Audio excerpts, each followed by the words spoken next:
জাতিসংঘ সম্মেলনে যোগ দিতে রাতে নিউ ইয়র্ক যাচ্ছেন প্রধান উপদেষ্টা, সফরসঙ্গী 4 রাজনৈতিক নেতা। 26 সেপ্টেম্বর সাধারণ পরিষদে ভাষণ। মধ্যরাতে বিক্ষোভে উত্তাল রাজশাহী বিশ্ববিদ্যালয়, পোষ্য কোটা স্থগিত। শিক্ষকদের লাঞ্ছনার প্রতিবাদে শিক্ষক কর্মকর্তা কর্মচারীদের কর্মবিরতি।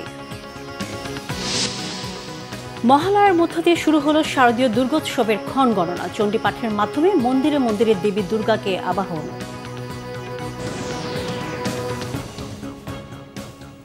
দেখছিলেন ক্রাউন সিমেন্ট সংবাদ শিরোনাম, এবারে বিস্তারিত।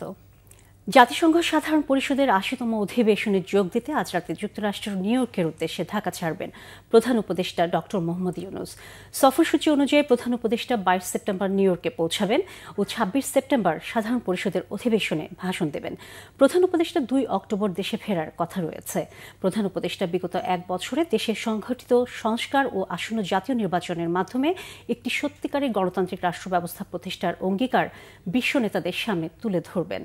এছাড়া ৩০ সেপ্টেম্বর জাতিসংঘ সাধারণ পরিষদের সভাপতির সভাপতিত্বে high level conference on the situation of Rohingya Muslims and other minority in Myanmar শীর্ষক এক উচ্চ পর্যায়ের সভায়ও অংশ নেবেন।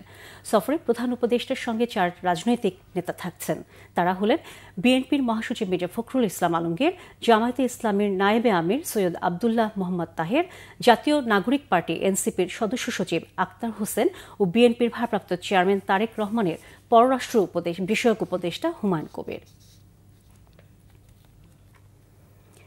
রাজশাহী বিশ্ববিদ্যালয় শিক্ষার্থীদের আন্দোলনের মুখে পোষ্য কোটা বহালের সিদ্ধান্ত স্থগিত করেছে বিশ্ববিদ্যালয় প্রশাসন। শনিবার রাত ১টায় বিশ্ববিদ্যালয়ের জনসংযোগ দপ্তর প্রশাসক অধ্যাপক আক্তার হোসেন মজুমদার স্বাক্ষরিত এক বিজ্ঞপ্তিতে এই তথ্য জানানো হয়েছে। এর আগে পোষ্য কোটা পুনর্বহালের প্রতিবাদে বৃহস্পতিবার রাত থেকে আমরণ অনশনে নামেন শিক্ষার্থীরা। শনিবার অবরুদ্ধ করে রাখা হয় উপাচার্য অধ্যাপক মাইনুদ্দিন, রেজিস্ট্রার অধ্যাপক ইফতিখারুল ইসলাম মাসুদ, প্রক্টর অধ্যাপক মাহবুবুর রহমান ও জনসংযোগ প্রশাসক অধ্যাপক আক্তার হোসেন মজুমদার সহ আরও অনেককে। এক পর্যায়ে তাদের সাথে হাতাহাতিতে জড়ান আন্দোলনকারীরা। এতে আহত হন উপাচার্য সহ শিক্ষার্থীরা। রাত ১টায় পোষ্য কোটা বাতিল করা হলে ৩টার দিকে উপাচার্যের বাসভবনের সামনে থেকে চলে যান আন্দোলনরত শিক্ষার্থীরা। এদিকে শিক্ষক লাঞ্ছনার ঘটনায় কর্মবিরতি পালন করছেন বিশ্ববিদ্যালয়ের শিক্ষক কর্মকর্তা কর্মচারীরা। শুভ মহালয়া। আজ ভোরে চণ্ডীপাঠের মধ্য দিয়ে দিনক্ষণ গণনা শুরু হয়েছে সনাতন ধর্মাবলম্বীদের সবথেকে বড় উৎসব দুর্গাপূজার। ২৮ সেপ্টেম্বর ষষ্ঠী পূজার মধ্য দিয়ে দুর্গাপূজার মূল উৎসব শুরু হবে।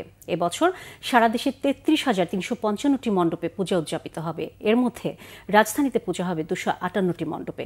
রিপোর্ট নাবিল জাহাঙ্গীরের, ক্যামেরায় পলাশ তালুকদার।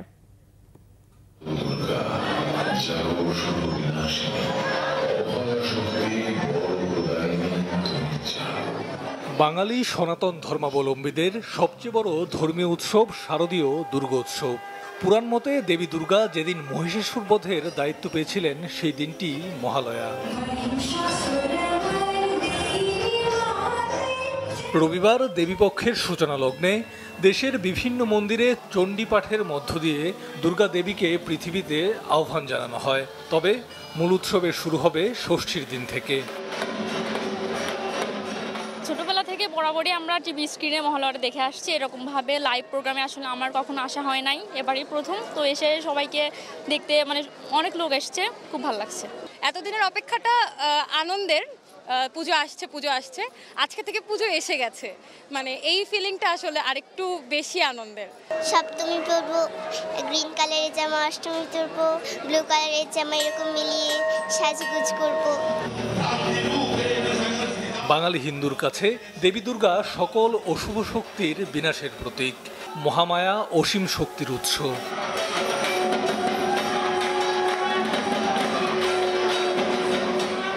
যাতে সুষ্ঠুভাবে আমরা সবাই মিলে পূজাটা উদযাপন করতে পারি, এটাই প্রত্যাশা। সকল ধর্ম সব মিলিয়ে বর্ণ মিলিয়ে আমরা যে একটি দারুণ কালচার নিয়ে আমরা থাকি, সেটা যেন অব্যাহত থাকে। মায়ের কাছে চাওয়ার যে আমাদের দেশের সমৃদ্ধিতে আমরা যেন সবাই একসাথে এগিয়ে যেতে পারি। ছোট থেকে আমরা যখন রেডিওতে শুনেছি তখন একটা আবেগ সৃষ্টি হতো আমাদের মধ্যে, কিন্তু যখন এটা বাস্তবে আমরা স্টেজে ফুটিয়ে তুলি সেটাকে, তখন আরও বেশি আবেগের সৃষ্টি হয়। এক বছর পর দেবী আসছেন, দেবীকে বরণ করে নিতে প্রস্তুত দেশের হিন্দু সম্প্রদায়। দেবীর আগমনের মধ্য দিয়ে বিশ্বে শান্তির বার্তা ছড়িয়ে পড়বে, এমনটাই প্রত্যাশা ভক্তদের। নাবিল জাহাঙ্গীর, বাংলা ভিশন, ঢাকা। খেলার খবর, এশিয়া কাপ ক্রিকেট। দর্শকদের স্নায়ুর পরীক্ষা নিয়ে ম্যাচ জিতল বাংলাদেশ। গতকাল সুপার 4-এর প্রথম ম্যাচে শ্রীলঙ্কাকে 4 উইকেটে হারিয়েছে টাইগাররা। প্রথমে ব্যাট করে বাংলাদেশকে 169 রানের টার্গেট দেয় শ্রীলঙ্কা। জবাবে সাইফ হাসান ও তাওহিদ হৃদয়ের দুটি অনবদ্য হাফ সেঞ্চুরিতে 6 উইকেট হারিয়ে ম্যাচ জিতে নেয় লিটন দাসের দল। মনির হোসেন খানের ডেস্ক রিপোর্ট। বারবার ভক্তদের হৃৎপিণ্ডের পরীক্ষা নেন টাইগার ক্রিকেটাররা। অতি উৎসাহে হাতের মুঠোয় থাকা ম্যাচ ফসকে যাওয়ার আতঙ্ক ভর করে সর্বক্ষণ। শ্রীলঙ্কার বিপক্ষে সুপার 4-এ আরও একবার দর্শকদের স্নায়ুর পরীক্ষা নিল বাংলাদেশ। শেষ ওভারে প্রয়োজন 5, প্রথম বলেই জাকের আলীর 4, 5 বলে দরকার 1। এমন ম্যাচে কিনা হাতছাড়া হওয়ার জোগাড়। 3 বলের মধ্যে পড়ল 2 উইকেট। শেষ পর্যন্ত নাসুম শামীমের মরিয়া চেষ্টায় 1 বল হাতে রেখে জয়। টস জিতে বল হাতে টাইগাররা 44 রানে দলের প্রথম ব্রেক থ্রুটি দিয়েছেন তাসকিন আহমেদ। 1 ম্যাচ পরই দলে জায়গা পেলেন শেখ মাহেদী হাসান। লঙ্কার প্রথম 3 উইকেটের 2টিই গেছে তার ভাড়ারে। 4 ওভারে দিয়েছেন মাত্র 25, লঙ্কার 100 রান 14 ওভারে 2 বলে। হাতের মুঠোয় থাকা ম্যাচ ফসকানোর প্রথম ভয়টা এলো তখনই। শরীফুল ইসলাম, নাসুম আহমেদরা লাগাম ছাড়া, ফিল্ডারদের পিচ্ছিল হাত, একের পর এক ক্যাচ মিস।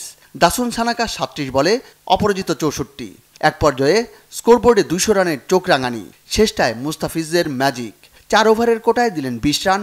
19তম ওভারে 2টি সহ তার ঝুলিতে 3 উইকেট। লঙ্কানরা থামল 7 উইকেটে 168 রানে। দুবাইয়ের স্লো আউটফিল্ডে টার্গেটটা একেবারে কম নয়, আবার হাতের নাগালের বাইরেও নয়। শুরুতে যদিও ধাক্কা, রানের খাতা না খুলেই সাজঘরে তানজিদ হাসান তামিম। বিপর্যয় কাটাতে হবে, আবার রানের তরিও বাইতে হবে। অধিনায়ক লিটন দাসকে নিয়ে প্রাথমিক বিপর্যয় কাটালেন সাইফ হাসান। দ্বিতীয় উইকেটে 59 রানের জুটি। পাওয়ার প্লের সর্বোচ্চ ব্যবহারের চেষ্টা সাইফের। লিটন আশা জাগিয়েও আউট 23 রানে। অধিনায়ককে হারানোর আঁচ গায়ে লাগতে দেননি সাইফ হৃদয়। তৃতীয় উইকেটে আরও বেশি স্বচ্ছন্দ দুজন। আস্কিং রেট কখনো লাগাম ছাড়া হয়নি। 36 বলে সাইফের 50, হাসারাঙ্গার দ্বিতীয় শিকার তিনি। তার আগেই বলকে 4 বার মাঠ ছাড়া করেছেন উড়িয়ে, আরও 2 বার গড়িয়ে। 45 বলে নামের পাশে 61। শুরুতে বলে বলে রান নিয়ে সাইফকে স্ট্রাইক দিয়েছেন তাওহিদ হৃদয়। সেট হয়ে মারমুখী বগুড়ার সোল। সাইফের ব্যাটনটা নিলেন নিজের হাতে। প্রায় প্রতি ওভারেই 1-2 বল বাউন্ডারির দড়ির ওপার, হয় ছক্কায় নয়তো 4-এ। ম্যাচটা যখন নাগালে ফুলটস বলে মিস টাইমিং হৃদয়ের। দর্শক হৃদয়ে রক্তক্ষরণ। 37 বলে 58 বিদায় তাওহিদের। ততক্ষণে ম্যাচ হাতের নাগালে। শামীম পাটোয়ারি ভরসা হয়ে দাঁড়িয়ে আছেন। জাকের আলী এলেন 2-4-এ জয়ের পথ সুগম করলেন। আবার ম্যাচটা হাতছাড়া করার জোগাড়ও করলেন। শেষ পর্যন্ত এলো জয়। লঙ্কাবাদের সুপার 4 শুরু হলো বাংলাদেশের। Monir Hossain Khan, Bangla vision sports desk. দর্শক, এই ছিল এখনকার মতো। পরের সংবাদ সকাল 11টায়। এছাড়া বাংলা ভিশন সংবাদ ও সংবাদ সংশ্লিষ্ট অনুষ্ঠান দেখতে ভিজিট করুন www.bvnews24.com, facebook.com/banglavisionnews এবং সাবস্ক্রাইব করুন youtube.com/banglavisionnews। এতক্ষণ সাথে থাকার জন্য ধন্যবাদ সবাইকে।